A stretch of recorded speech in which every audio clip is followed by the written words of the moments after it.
Shalom Bapak Ibu Saudara sekalian. Judul devotion hari ini adalah The Power of Merenung.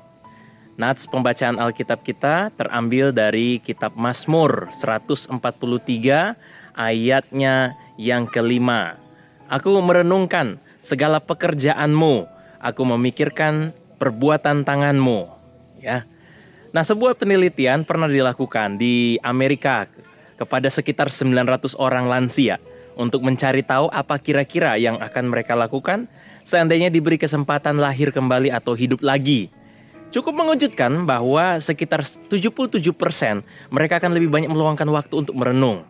Mereka merasa bahwa selama ini mereka lebih banyak menghabiskan waktu untuk melakukan banyak pekerjaan dan kurang bersyukur.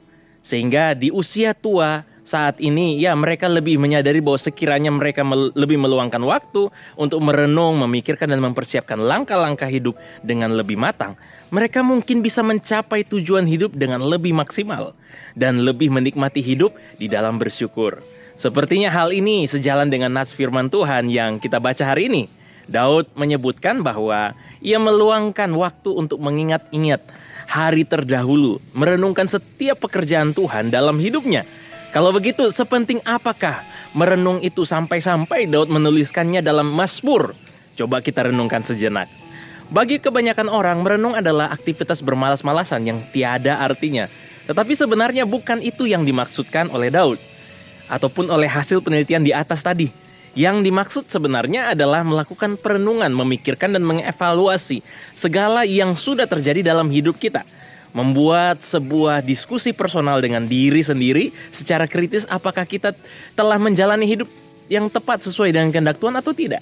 Apakah kita sudah maksimal berusaha dalam mengelola sumber daya yang Tuhan titipkan kepada kita? Apakah yang kita kerjakan saat ini memuliakan Tuhan? Bagaimana cara Tuhan menolong dan membawa kita hingga tahap ini dan bersyukur buat anugerah penyertaannya? Ini yang dimaksud dengan merenung. Aktivitas merenung atau yang biasa kita sebut sebagai refleksi hidup sebenarnya memiliki pengaruh yang sangat besar dalam menata hidup.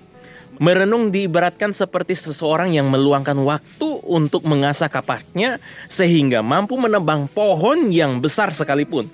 Ia tidak perlu mengeluarkan banyak tenaga dan usaha yang keras untuk menumbangkan pohon tersebut, sebab di tangannya ada kapak bermata sangat tajam. Demikian juga kita, tidak perlu menghabiskan banyak waktu dan tenaga untuk berjuang bagi penghidupan kita sekiranya kita terus senantiasa melakukan refleksi dan perenungan bagi diri dan pekerjaan serta pelayanan kita. Akhirnya kita dapat menemukan strategi jitu dalam melakukan penghidupan kita, serta menikmati setiap pencapaian dengan hati bersyukur, sebab kita terus mengingat setiap pertolongan Tuhan dan caranya yang menyertai kita. Saya berharap bahwa Bapak Ibu Saudara sekalian bisa diberkati dan senantiasa mau merenungkan kebaikan Tuhan, merenungkan Taurat Tuhan, merenungkan firman Tuhan. Setiap harinya dalam kehidupan kita akan dituntun dan dipimpin oleh Tuhan. Dan Roh Kudus akan membawa kita dalam perjalanan, the journey of life, yang akan menuntun kita pada pengenalan yang intim dengan Tuhan dan memberkati kita. Ini saja devotion kita hari ini. Tuhan Yesus memberkati. Mari kita berdoa. Bapa dalam surga, kami bersyukur buat hari ini ya Tuhan. Kami percaya Tuhan yang mengajari kami untuk kami tetap dituntun Tuhan untuk merenungkan segala kebaikan dan kebenaran firman Tuhan yang akan menjadi patron dari kehidupan kami. Bersyukur atas firman Tuhan yang kami terima hari ini. Demi nama Yesus Kristus kami berdoa dan mengucap syukur. Haleluya. Amin.